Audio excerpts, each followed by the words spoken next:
Hello friends, ఇవాళ ఒక సరికొత్త చట్నీ తోటి మీ గల్లీ ఫుడ్స్. ముందుగా కావాల్సిన పదార్థాలు: ఉల్లిపాయలు 3, పచ్చిమిర్చి 15 నుంచి 20 వరకు, టొమాటోలు 5, ధనియాలు 2 టేబుల్ స్పూన్స్, జీలకర్ర 2 టేబుల్ స్పూన్స్, ఒక చిన్న అల్లం ముక్క, చింతపండు ఒక పెద్ద నిమ్మకాయ సైజ్.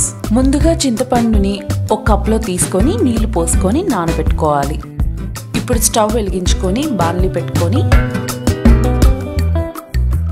తగినంత ఆయిల్ పోసుకొని 2 టేబుల్ స్పూన్స్ జీలకర్ర, 2 టేబుల్ స్పూన్స్ ధనియాలు వేసుకొని దోరగా వేయించుకోవాలి. ఇక్కడ మేము ధనియాలు కొంచెం ఎక్కువే వాడాము, నార్మల్గా అయితే 2 టేబుల్ స్పూన్స్ సరిపోతాయి. ఇప్పుడు పచ్చిమిర్చి కూడా అందులోకి వేసుకొని వేయించుకోవాలి.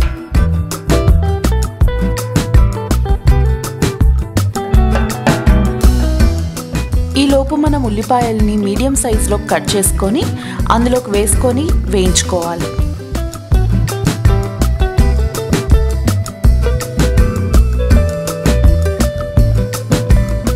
ఇప్పుడు తగినంత ఉప్పు వేసుకొని కలుపుకోవాలి. ఉల్లిపాయలు వేగేలోపు టమాటోల్ని కూడా మీడియం సైజ్గా కట్ చేసుకొని అందులోకి వేసుకొని బాగా కలుపుకోవాలి.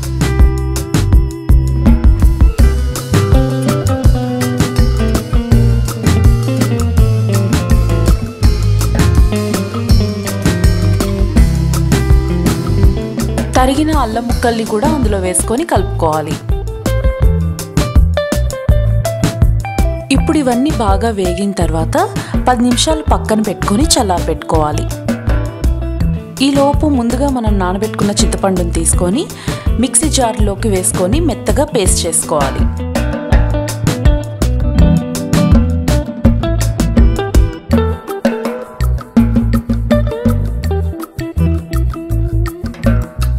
ఇప్పుడు చల్లారిపోయిన ఈ మిశ్రమాన్ని తీసుకొని మిక్సీ జార్లోకి వేసుకొని మరీ మెత్తగా కాకుండా గ్రైండ్ చేసుకోవాలి.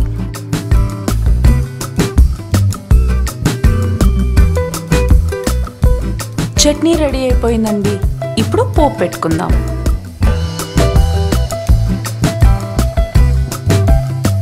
ఇప్పుడు ఒక కడాయి తీసుకొని అందులో నూనె పోసుకొని పోపు గింజల్ని వేసుకోవాలి.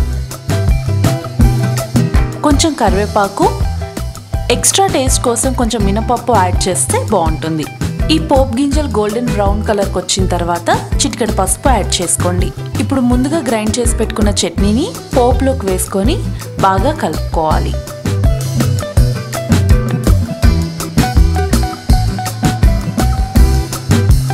ఇలా చట్నీ పైకి నూనె తేలేంత వరకు బాగా వేయించుకోవాలి.